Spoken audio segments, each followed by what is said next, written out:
복음서가 뭐뭐 있나요? 네, 요한복음, 누가복음, 마태복음, 마가복음, 네, 이렇게 네 개 있어요. 다른 복음을 말씀하시는 분이 있다면 우리랑 좀 다른 길을 다니시는 분이니까 신경 쓰지 않으셔도 됩니다. 복음서는 이렇게 네 개가 있어요. 근데 이 세 개 복음서는 조금 비슷해요. 마태, 마가, 누가는 좀 비슷하고 요한복음은 좀 달라요. 뭐가 이제 뭐 그렇다고 뭐 갑자기 주인공이 다르냐 그런 건 아닌데 좀 이제 내용이 달라요. 같은 예수님에 대해서 기록했는데 그 내용을 이제 기록한 방식이 달라요.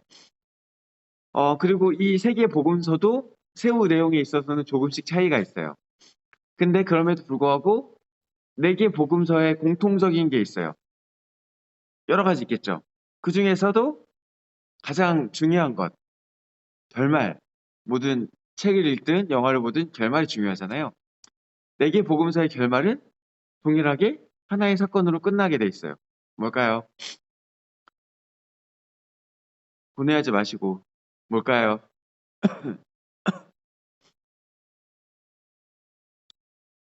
여러분 복음서 끝까지 한 권도 안 읽어보신 거 아니죠?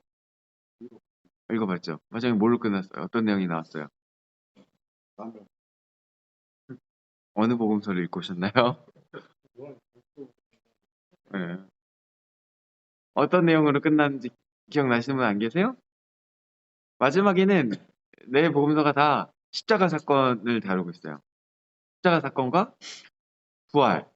그 다음에 이제 부활까지 나오고 어디서는 승천한 내용이 좀 나오기도 하고 어디서는 이제 그 이후 내용이 좀 더 이렇게 기록되어 있기도 한데 어쨌든 그런 건 약간 에필로그 같은 거고 끝은 다 이제 예수님의 십자가와 부활로 끝나는 거예요. 그 말은 복음서의 핵심이 이 십자가와 부활이 있다는 것을 보여주는 거예요.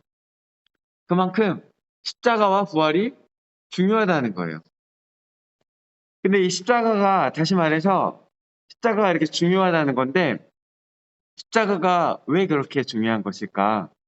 오늘은 그렇게 조금 이야기를 진행하고자 해요. 또 우리에게 십자가는 어떤 의미가 있는가? 이런 생각도 같이 해보셨으면 좋겠어요. 십자가는 물론 여러 가지 의미가 있어요. 십자가 자체가 하나님의 정의를 만족시킨 곳이고 모든 인간의 죄값이 대신 치러진 곳입니다.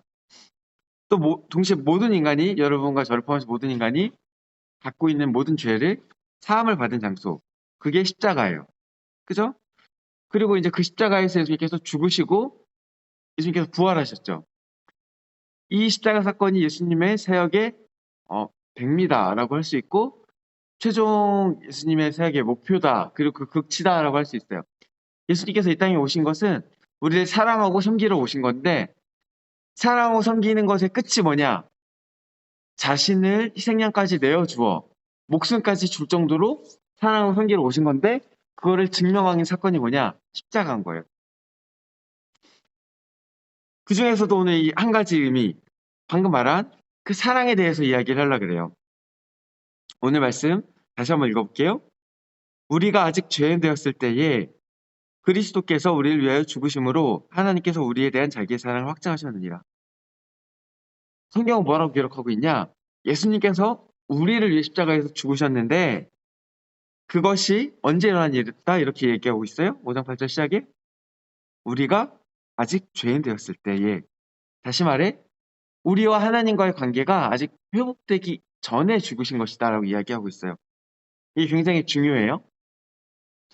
성경은요, 자연 상태의 인간, 다시 말해 예수님을 믿고 회개하지 않은 모든 사람이 모두 다 죄인이고 죄인인 모든 사람은 하나님과 단절된 존재이고 세상에서 무슨 일을 하든 결국은 어떤 선을 행하는 것이 아니라 결국은 악을 행할 수밖에 없는 존재라고 기록하고 있어요. 가장 대표적으로 기록하고 있는 게 사사기인데요. 사사기를 보면은 사람들이 뭔가 계속 선을 행하려고 해요. 근데 사사기가 처음부터 쭉 뒤로 가서 보면은 점점 더 이상해지는 걸 보게 돼요. 그래서 사사기 제일 뒤에 보면은 막장 같은 상황이 막 나와요. 뭐 전에 한번 얘기한 적 있는 것 같은데 한 레위인이 있었어요. 레위인은 뭐 지금으로 따지면 교역자처럼 저희 이제 전도사나 목사처럼 뭐 저기 제사장 직분이나 교회를 섬기는 일들을 하시는 분들이에요. 이 사람들은 원래는 사실은 이 당시 원래 하나님이 첩을 두지 말라 그러기도 했는데 레위인은 특히 첩을 두지 말라 그랬어요. 근데 그 레위인이 첩이 있었어요. 첩이 있는데 첩이 도망갔어요. 도망갔는데 바람을 피고 도망을 갔어요. 그러면은 이제 율법에 따르면 이제 빠이빠이 하라 그랬는데 이 레위인이 데리러 가요. 데리러 가서 이제 바람 피고 천정으로 도망가는데 다시 한번 이제 그 집에 가서 돈을 주고 다시 데리고 와요. 데리고 오는데 데리고 오다가 어느 밤이 돼서 잘라 그러는데 저기 성이 있어. 그래서 저희 가서 잘까 그랬는데 아 저기는 이방인 성이니까 우리 이스라엘 사람들이 사는 성에 가서 자자. 이스라엘 사람들 가는 성에 가서 잤어요. 근데 밤에 동네 깡패들이 찾아와. 찾아와가지고 막 시비를 걸어. 그러니까 이 레위인이 자기 첩을 내줘. 자기는 지키려고 자기는 집안에 있고 레위인 첩을 받게 내줘. 그랬더니 이 동네 깡패들이 집단 강간을 해요. 그러고서 그 여자가 죽었어. 그랬더니 이 레인 첩이 너무 화가 났어. 사실 첩을 내준 것도 레위인이라는 사람이면 그래도 조금 정신이 박혀 있어야 되는데 자기 살겠다고 첩을 내준 것도 이상한데 이제 이 마을도 엄청 얼마나 악해요. 그렇게 동네 깡패들이 와가지고 그런 일들을 행해요. 그랬을 때 어서 오세요. 저쪽에 저쪽에 동네 깡패들한테 그런 일이 있고 나서 이제 화가 나니까 이 레윈첩이 뭘 했냐? 그 시체를 조각내요. 시체를 조각내서 각 족속에게 보내요. 이스라엘 지파에게. 그랬더니 지파 사람들이 그걸 보고서 다 같이 화를 일어났어요. 그러면서 뭐라고 얘기하냐? 이와 같은 악을 우리 안에 둘 수 없다라고 결의해요. 그래서 다 같이 올려들어서 그때 이제 그 안 좋은 일을 했던 마을 이름이 베냐민 지파에 속한 마을이었는데 그 깡패들 내놔라. 그랬더니 그 또 안 내놔요. 그러니까 아까 말했잖아요. 이런 악을 우리가 행할 수 없다라고 그 악을 둘 수 없다고 결의했다 그랬잖아요. 그러니까 그 사람들을 죽이려 들어요. 그 지파에 있는 모든 사람들을 죽이려 들어요. 하나님한테 묻지 않아요. 그냥 그것들을 악을 행하려고 해요.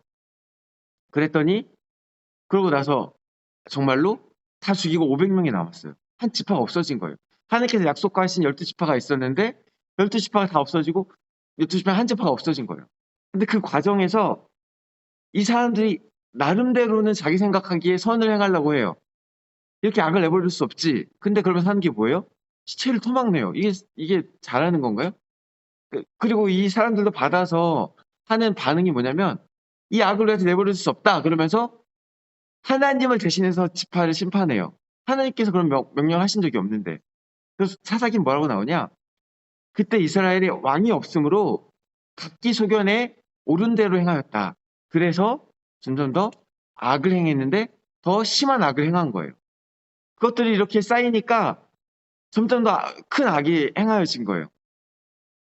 예레미야 3장 8절 말씀인데요. 내게 배역한 이스라엘이 간음을 행하였으므로 내가 그를 내쫓고 그에게 이혼소까지 주었을 때 그의 반역한 자매 유다가 두려워하지 아니하고 자기도 가서 행함을 내가 보았노라. 이렇게 얘기하고 있어요. 무슨 말이냐? 이 자연 상태인가 하나님 앞에서 회개하고 돌아서지 않은 인간과 하나님과의 관계가 마치 바람핀 배우자와의 관계 얼마나 안 좋겠어요. 바람펴서 서로 헤어진 관계처럼 안 좋은 상태다. 그리고 방금 이제 읽은 본문 뒤에 로마서 5장 10절 이런 표현이 나와요. 곧 우리가 원수되었을 때 단순히 우리가 죄인이었을 때뿐 아니라 그거를 더 한 걸 더 나가 뭐라고 얘기를 하냐? 하나님과 원수되었다. 하나님과 원수된 상태였다라고 이야기를 하고 있어요.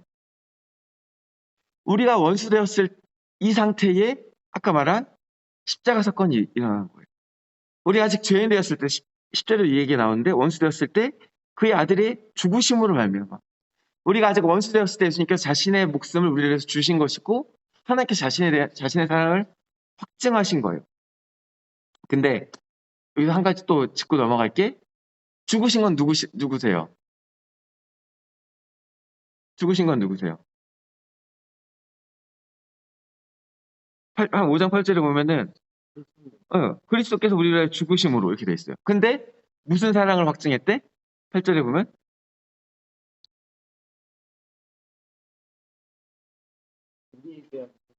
누가? 하나님께서 죽으신 건 예수님이야. 근데 하나님이 자기의 사랑을 확증하셨대. 예수님이 사랑으로 자기 목숨을 드렸어. 근데 성경 뭐라고 기록하고 있어요? 하나님께서 자신의 사랑을 확증하셨다, 보여주셨다라는 거예요. 왜 그럴까요? 간단해요. 모두가 아시다시피 예수 그리스도가 하나님의 아들이시기 때문에 그래요. 단순히 아들이 아니라 하나님께서 사랑하는 아들이에요. 마태복음 3장 17절 말씀입니다. 하늘로부터 소리가 있어 말씀하시되 이는 내 사랑하는 아들이요 내 기뻐하는 자라시니라. 하나님은 예수님을 사랑하셨어요. 그것도 무척이나 사랑하셨어요. 예수님께서 성부 하나님의 아들이시니 어떻게 보면 당연한 말일 수 있어요. 성경에 있는 다른 구절들을 볼 때 하나님께서 예수님을 얼마나 사랑하셨는지 알 수 있는 구절들이 많이 나와요. 또 우리가 성삼위일체라 그러잖아요. 삼위일체라 그러잖아요. 삼위가 성부 하나님, 예수님, 성자 하나님, 성령 하나님 이 세 분이에요. 이 세 분이 하나래. 하나라는 것의 의미를 우리가 다 알 수는 없어요. 근데 우리가 쉽게 알 수 있는 것 중에 하나는 뭐냐? 하나라면 아픔도 공유하고 기쁨도 공유한다는 거예요. 나와 정말 하나와도 같은 존재. 내 아들이 죽는 그 순간 그 아버지는 그 고통을 공유할 수밖에 없어요. 근데 이 결정을 같이 내린 거예요. 성삼위 하나님이. 다시 말해 예수님 십자가 고난은 예수님의 고난이지만 동시에 성부 하나님의 고난이고 성자 예수님의 고난이고 성령 하나님의 고난이에요. 세 분이 모두 이 죽음 가운데 이 고난 가운데 함께 결정하시고 참여하신 거예요. 근데 그걸 언제 했다고요? 우리가 아직 죄인 되었을 때에. 우리가 아직 하나님과 관계가 회복되지 않았을 때에. 우리가 아직 하나님과 원수일 때에. 마치 바람 피고 서로 헤어져서 원수처럼 우리가 서로 쳐다보지도 않는 그 관계일 때에 가장 사랑하는 예수님, 아들, 가장 자기 중요한 자기의 목숨을 바쳐서 같이 사랑을 하셨다는 거예요. 왜요? 우리를 사랑하셨어요. 요한복음 3장 16절 말씀입니다. 하나님이 세상을 이처럼 사랑하사 독생자를 주셨으니 이는 그를 믿는 자마다 멸망하지 않고 영생을 얻게 하려 하심이라. 비록 우리가 이제 로마서 이제 5장의 말씀인데 이 앞에는 어떻게 해서 우리가 하나님과 떠나게 됐고 이야기가 나오는데 여기 나오는 이야기는 간단해요. 모든 사람이 결국은 죄를 범하여서 하나님과 떠나게 됐다는 거예요. 하나님과 떠나서 원수가 되었다는 거예요. 근데 그런 존재를 원수가 된 존재를 위해서 생명을 다해 목숨을 주기까지 바치기까지 제 동물을 주기까지 사랑하셨다는 거예요. 말씀을 이제 맺겠습니다. 십자가의 본질은 뭡니까? 십자가의 본질은요, 사실은 고난이에요, 고난. 우리가 이제 교회 위에 십자가 달려있고, 우리한테 어떤 그리스도교의 상징처럼 보이지만, 원래 십자가는 뭐냐? 극악무도한 사형 틀이에요. 교수대예요, 교수대. 교수대보다 더 무서운 거예요. 교수대는 보통 몇 분 안에 죽어요. 목이 부러지거나, 혹은 이제 질식으로 죽는데, 좀 버티면 두세 시간 동안 버티기도 한대요. 교수대에서. 근데 십자가는 보통 3일이에요. 보통 한 3일 간대요. 왜? 십자가에서 사람들이 죽는 이유는 뭐냐면, 거기도 질식해서 죽거든요? 왜 질식하냐면, 이제 팔이 이렇게 잡혀서 매달려 있잖아요? 그럼 몸이 이렇게, 체중이 이렇게 쏠릴 거 아니에요? 그러면 발이 지지돼 있지 않으니까, 그러니까 여기 횡격막을 올릴 수 있는 숨을 못 쉬는 거예요. 처음에는 버텨요. 처음 뭐 몇 시간은 괜찮지. 근데 계속 그게 하루 이틀 이렇게 매달려 있으면 숨을 못 쉬어서 죽는 거예요. 그동안 이 사람은 그 3일 동안 매달려서 계속 일단은 살겠다는 마음을 버텨요. 다리를 어떻게 힘을 주고 버텨봐요. 그러다 힘이 빠지면 이렇게 내려가. 숨을 못 쉬죠. 너무 괴로워. 다시 버텨요. 이 짓을 3일 동안 하는 거예요. 그 와중에 우리 십자가 예수님 모습 보면은 맨날 이제 그래도 중요한 부분은 가려놨지만 사실 벌거벗은 채로 높은 데다 달아나요. 지나가는 사람들이 지나가면서 욕하겠지. 아유, 저놈 내가 저럴 줄 알았다. 저놈 맨날 그러더니. 그게 십자가예요. 그 고통과 고난의 상징. 근데 그것이 무엇을 위한 고난이었어요? 그 고통이 예수님의 무엇을 위한 고난을 겪으신 거예요? 우리를 위한 고난이었다는 거예요. 우리를 사랑하셔서 우리의 죄값을 우리가 받아야 되는 죄값인데 대신 지불하기 위해서. 그리고 심지어 그것이 예수님 한 분만의 고난이 아니라 뭐라고요? 성부 하나님, 성자 하나님, 성령 하나님 세 분의 고난이 같이 있는 것이 십자가라는 거예요. 세 분 하나님이 함께 십자가의 고난 가운데 임하셨어요. 우리는 십자가를 생각할 때 이것이 고난의 상징이다. 그리고 우리를 향한 고난의 상징이라는 걸 기억해야 돼요. 바라기는 그 십자가의 모습을 통해서 성부 하나님, 그리고 예수님, 성령님께서 우리를 정말 죽기까지 사랑하셨음을 기억하고 그 진리 가운데 그 사랑을 누리는 저와 여러분 되시기를 주님의 이름으로 축원합니다. 기도하겠습니다. 사랑하는 하나님 감사합니다. 오늘 우리가 십자가의 고난과 그 의미에 대해서 함께 나누었습니다.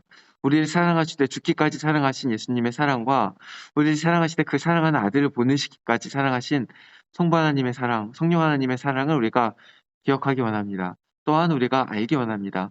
우리 한 사람 한 사람 마음 가운데 깨달음을 임하여 주시옵소서. 그리하여 그 사랑과 그 충만한 은혜 가운데 우리 삶을 온전히 세워갈 수 있게 하여 주시옵소서. 감사드리며 예수 그리스도 이름으로 기도드립니다. 아멘.